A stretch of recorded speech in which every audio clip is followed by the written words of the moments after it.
So let's explore the science that explains how these ridiculously small actions can create such profound, lasting change. All right, first up is a habit that's pretty much the foundation for everything else we're going to talk about. It's called Kaizen, and it's all about the incredible power of getting just 1% better every single day. Just think about that for a second.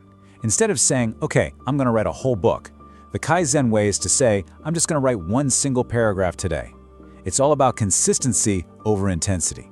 The goal is to make the progress so small, so tiny, that it's basically impossible not to do it.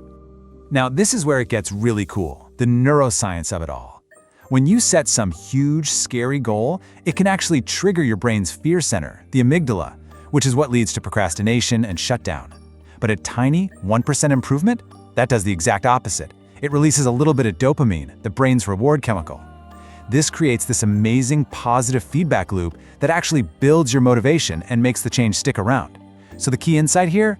Motivation isn't some magical thing you wait for. Nope, it's something you build, one tiny win at a time. Okay, so we've got our framework for making progress.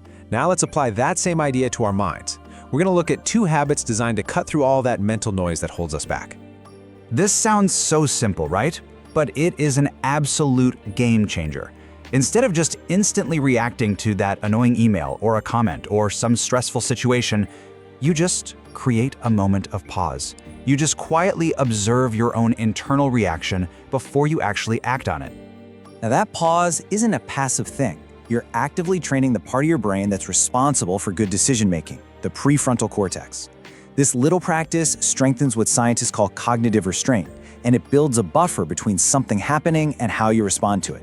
It gives your rational brain a second to catch up, which leads to way fewer impulsive mistakes. So the takeaway is simple. That moment of pause is a moment of power. It puts you back in control. So the next habit, Danshari, is all about connecting our outer world to our inner world. It's this idea that decluttering your physical space is really about decluttering your mind. It's not about being a minimalist just for the sake of it, it's about creating the mental bandwidth you need to focus on what actually matters. And the science backs this up completely. Studies actually link a cluttered home to higher levels of the stress hormone cortisol. All that physical noise also just overloads our working memory, making it so much harder to focus. So, by getting rid of the clutter, you are literally giving your brain more room to think. The insight here is so clear. A clear space helps create a clear mind. Your environment is directly shaping your mental state right now. Okay, mind's cleared.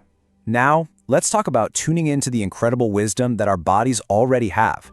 These next couple of habits are all about connecting our physical health to our mental and emotional well-being. This is a really famous practice from Okinawa. The idea is so simple. Just stop eating when you feel about 80% full. You see, it takes about 20 minutes for your stomach to send that, hey, I'm full signal up to your brain.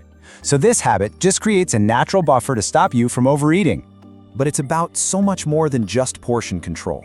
When you practice hara-hachi-bu, you build something called interoceptive awareness, which is basically the skill of accurately listening to your body's internal signals. When you get good at this, you stabilize your energy levels, you prevent that emotional stress that comes from feeling sluggish and overstuffed. The powerful takeaway is that tuning into your body isn't just about food, it's about developing a core skill of self-awareness that really impacts everything you do. And our last habit is forest bathing, or Shinrin-yoku. And listen, this isn't about hiking or getting a workout in. The whole point is to have no goal at all. It's about walking slowly through nature and just mindfully taking in your surroundings. You know, the light coming through the trees, the sound of the wind, the feeling of the air. The science on this is just fascinating. Spending time in nature like this actually activates your parasympathetic nervous system. That's your body's rest and digest system that calms you down. It actively lowers your stress hormones and completely resets your emotional baseline. And the best part? You can feel the effects in as little as 10 minutes. So the lesson is that nature isn't just a pretty place to visit. It's a powerful tool you can use for a super fast mental reset. So, we've looked at 5 different habits. But what's the big picture here? What's the real takeaway? It's how all these consistent, tiny actions work together to literally reshape your brain over time. It's really a powerful but simple loop. You adopt one tiny, totally manageable habit. That small action triggers a positive response in your brain, whether it's that dopamine hit from Kaizen or that cortisol drop from forest bathing. And when you repeat that process, you strengthen those neural pathways, which leads to massive, long-term changes in your discipline, your focus, and your emotional balance. It's incredible.